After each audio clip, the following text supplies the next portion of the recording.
Հիսուս ասում է. ես կվերադառնամ,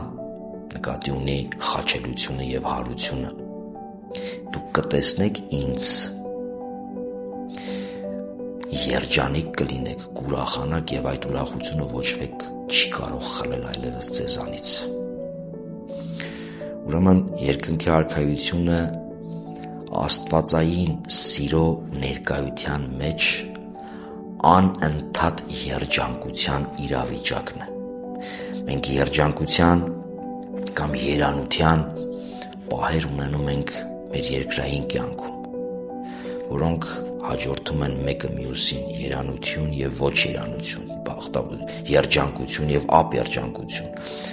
բավականություն և ոչ բավականություն, անընդհատ մեր կյանքը այս